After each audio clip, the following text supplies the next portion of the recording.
नमो नमः बच्चों। स्वागत है आप लोगों का सायन एजुकेशन सर्विस लिमिटेड पे। चलिए नेक्स्ट प्रॉब्लम पे। The time period of a spring block system is T. The spring is cut into two parts with their length in ratio of 2:3. Find the time period of oscillation of same block with longer part of spring. ठीक, तो यहाँ पे बोल क्या रहा है, बोल रहा है आपके पास एक स्प्रिंग है। ठीक, आपके पास एक स्प्रिंग है, उसमें एक मास हम डाल दिए, मास हम m डाल दिए। अभी इसका लेंथ कितना l लेंथ है, इसका स्प्रिंग कांस्टेंट कितना है हम k मान लेते हैं।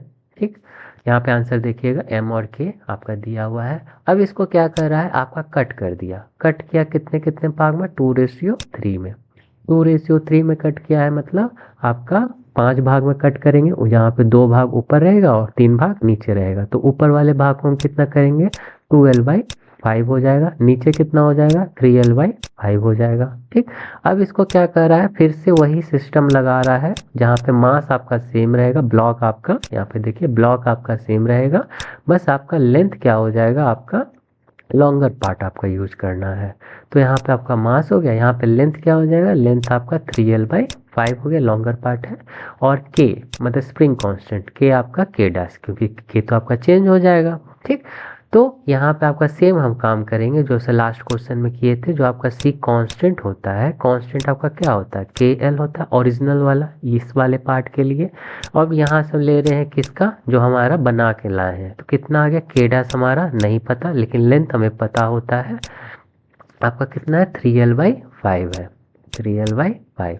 तो यहाँ से हम एल एल को कैंसिल करेंगे, एल एल कैंसिल होगा और यहाँ से हमारा के डैश क्या निकल जाएगा, के डैश हमारा निकल जाएगा क्या, 5/3 के हो जाएगा। ठीक है, अब ये हमारा के डैश पता चल गया। अब हमको टाइम पीरियड पता करना है। तो टाइम पीरियड ये आपका जो ओरिजिनल वन था उसका टाइम पीरियड पहले कितना था, आपको याद होगा फॉर्मूला, 2π√m/k यही होता है। ठीक, अब नेक्स्ट वाले इसके लिए आपका टाइम पीरियड, ये आपका टी लिखा हुआ है, कितना टी है, तो टी डैश यहाँ पे निकलेगा। तो 2π तो आपका कांस्टेंट होता है, उसको तो कुछ करना नहीं है। मास भी आपका कांस्टेंट होता है, उसमें भी कुछ नहीं करना, मास आपका सेम ब्लॉक यूज कर रहा है। यहाँ पे आपका के डैश, के डैश क्या होगा, के डैश हम निकाल चुके हैं, कितना है, 5k/3 है। तो 3 को हम ऊपर लेके चले जाएंगे, 3m/5 के आ गया। तो देख सकते हैं ये ऑप्शन आपका थर्ड वाला है। क्लियर होगा आप लोगों को। तो यहाँ पे देखिएगा लास्ट वाला जो क्वेश्चन है, ये जो 8 नंबर है, वो 7 नंबर वाले में इसको अच्छे से बताए हैं हम कि इस कैसे निकलता है। ठीक, क्लियर होगा आपको। तो मिलते हैं नेक्स्ट क्वेश्चन में।